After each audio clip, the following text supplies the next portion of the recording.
नमस्ते साथियों, जय हिंद। अभी हम बात करेंगे कि क्या बिहार सरकार के तरफ से जितने भी चीज़ें, अभी शिक्षक बहाली की बात होगी, लोकसभा चुनाव के इलेक्शन के जो चरण के चुनाव बीत गए हैं उसकी बात होगी, और कई ऐसे गंभीर विषय जो शिक्षक बहाली से लेकर बिहार में कई प्रतियोगिता परीक्षा के संदर्भ में जो चीज़ें आ रही है, आगे की क्या होगा।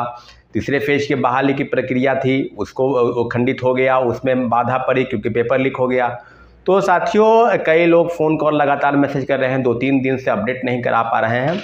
कि क्या होगा TRE-1 में जो कोर्ट की याचिका है उसके संदर्भ में जो सप्लीमेंट्री रिजल्ट के खिलाफ में उसको चुनौती देते हुए जो माननीय उच्च न्यायालय में याचिका दायर की गई है। तो संभवतः कल एक मामले में Dhirendra Kumar versus government of Bihar 3CWJC 1151 जो केस है /2023-24, उस सब मामलों की सुनवाई जो है वो उम्मीद है कि कल होगी, क्योंकि इसके मामले में आपको बता दें कि इसकी पहले दो हियरिंग हो चुकी है।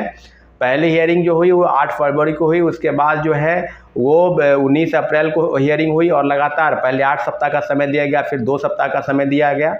अब जो बातें थी कि 19 अप्रैल को होने वाली थी, परंतु 19 अप्रैल को जो केस नंबर था वो 150 से ज़्यादा हो गया था, इसलिए सुनवाई नहीं हो पाई। तो अब उम्मीद है आज कि जो हम लोग के लॉयर हैं उनके द्वारा कहा जा रहा है कि संभवतः आज केस की सुनवाई होगी। तो सारे शिक्षक अभ्यर्थी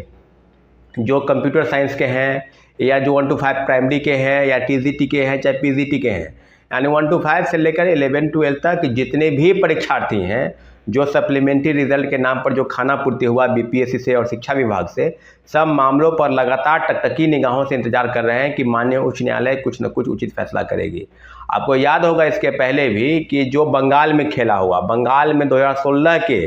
जो शिक्षक बहाली थी, प्रक्रिया थी, उसको चुनौती देते हुए कुछ लोग माननीय उच्च न्यायालय गए। उच्च न्यायालय ने पूरी प्रक्रिया बहाली को रद्द कर दिया गया, और लगभग 26,000 जो शिक्षक बहाल थे सबको पद से हटाया गया, और सबको अपने जो वेतनमान आप लिए हैं उसमें इन सूद सहित यानी इंटरेस्ट सहित वो जोड़कर आपको सरकार को वहन करना है।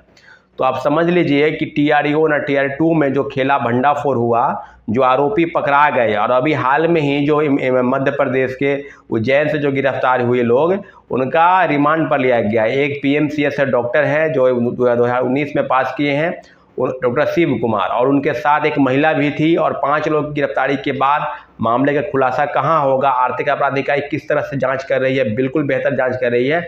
परंतु इतना जरूर है कि जो जांच के आधार पर जो आरोपियों के बयान आएंगे, उसके बाद जांच का आधार कैसे हो, क्योंकि अब लगातार आप देख रहे हैं कि लोकसभा के चुनाव हो रहे हैं। लोकसभा के चुनाव के बाद जो 4 जून के बाद जो मतगणना होगी, उसके बाद जो है 10, 11, 12 ऐसे जो परीक्षा की संभावित तिथि है वो BPSC द्वारा बताई जा रही है। तो एक बात आप बताइए कि जिस BPSC पर पहले से जांच हो, जो BPSC के अधिकारियों और बिना कर्मचारियों की मिली भगत के, क्या आप लोग को लगता है कि पेपर लीक हो गया है?